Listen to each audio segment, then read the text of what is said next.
Here. Did we do body count first? I think we're all good. I think, well, not all good. Bayless is out. Avery Bradley's out. Rondo will play. Any updates from the knowledge on it's Avery and Jared? I mean, you have a better grasp of what they... Jared is still sore, more day-to-day. He shot free throws today at our shoot-around, but that's it.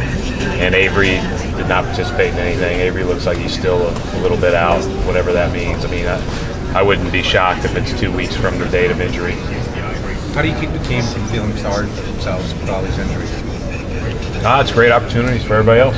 So I think it's, the last thing that you can do is feel sorry for yourself. I mean, these guys get right back to work on their rehab, and Ed was certain our training staff do a great job. And it's great opportunities for other guys to step in and kind of next man up. And I think that's the way you always have to go about it. And the thing I like, Bill, is that they didn't make any excuses the other night. They just went out and played hard either night.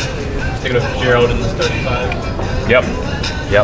So Rondo will take Phil's place from the other night. How do you even start to go about trying to contain Kevin Durant if he plays?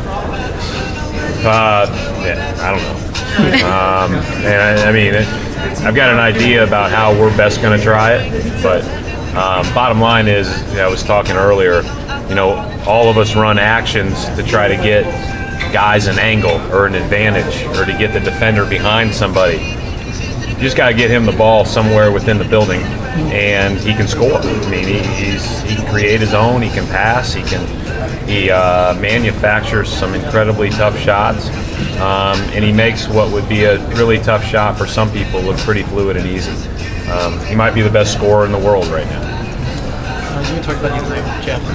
He was kind of in his zone. The players don't get him a lot. But one of the things the players talked about after the game was that kind of forcing him to be more aggressive by going to him so much. His aggression's obviously been a big thing. Is there anything you can do with it? Well, I think the biggest thing is that he shoots it when he's ready, and to get down the court and get ready, and for us to play up the floor. I thought we passed the ball up the floor. I thought we moved it pretty quickly, and this team, and it wasn't something you couldn't predict. This team at times has passed up reasonable shots, and when we get good shots, we need to take them, and I think that's something that we did the other night, and some of them may have been a little quick, but they were open, and we shot a ton more threes. It felt like, or we shot a lot of threes, and we made a lot of threes, and we can't pass up good ones. At least in terms of its direction, you can talk to them and say, look, that's how you need to be, at least on most nights. Well, the one thing I don't want to do is have it misconstrue the fact that if you don't score 39, it's a downer. That's not the case. I mean, just continuing to take shots that are available, making sure you're putting yourself in best position with your cuts and with your effort to get to those shots, and whether they go in or not, letting it fly with confidence. Coach, TD Garden can be such an overwhelming place to play. Did you talk to Chris or Vander about, containing their nerves, or you talk to them at all about that? No, just because, Vander obviously played the other night in Washington and has played in big venues his whole life. And then, Chris was here when we played the Lakers. He just didn't play. And then obviously him playing on the road a few times is also, I didn't even broach it with him. Were you a believer in Phil from the start? Did he have to grow on you? Or if you were a believer, why were you? What did you do? I was a believer in somewhat because I really think that guys with speed are hard to contain no matter your size. And then I became more of a believer with his work ethic. And even though he didn't make shots there for a while, he always is in the gym shooting. And then Bill, to be honest, I was probably just as naive, and I'm coming into this new, and here's a guy that's fast with the ball. He wants to be coached. Size doesn't seem to be a factor with how he challenges shots and such. And he ends up having a very solid first half of his rookie year, and it looks like he's just trending upward. Coach, with the All-Star starters recently being named, coaches picking the reserves, what's your criteria in deciding who you would go with as far as All-Star reserves? I've already sent mine in, and my criteria is pretty simple.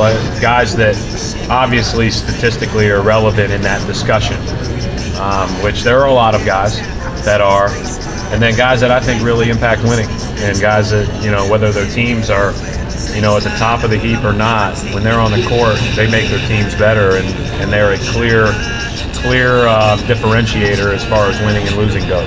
Did you have some close calls as far as guys who are really good teams that maybe didn't have the stats that maybe guys on less successful teams had? I think that when I looked at it, there were probably 10 guys for 7 spots that I had to vote on, and so not a ton. Coach, this month Kelly Olynyk's done a great job in the pick and pop. I'm wondering if you're going to go to that more often in the future. Well, we've done it all year. It's a matter of, these guys, all of our bigs have reasonable skill, and some go deeper range than others. But I think, obviously he's a guy that can make shots and pass, so the more that we can have him play through the bigs, I think is a good thing. Jared also can do that. Hump has been a real pleasant surprise to me, and how well he shoots it off of that. So, and then Bass has always been a 15 to 17 foot range guy. Hey Brad, with Gerald Wallace the other night when Rondo was out, you kind of ran some offense through him in terms of the point guard role. How much does this role change with Rondo back in the game tonight? Well, he won't be our backup point guard, but he's a guy. We had him with the ball some earlier this year when Phil was just pretty new to the league, and we were starting Avery. If you remember early on, we played some Gerald at the point, even in the preseason. And, again, it's like the other night. You just felt like he can get to where he wants to go, and he had a really good rhythm the other night. He made a lot of big plays that will never meet a stat sheet, and I feel comfortable with him dribbling the ball up the floor and initiating offense, and that's really what you're asking a point guard to do, who's not a true point that has to play that because of emergency. You make this whole just. Thanks, Coach. Thanks.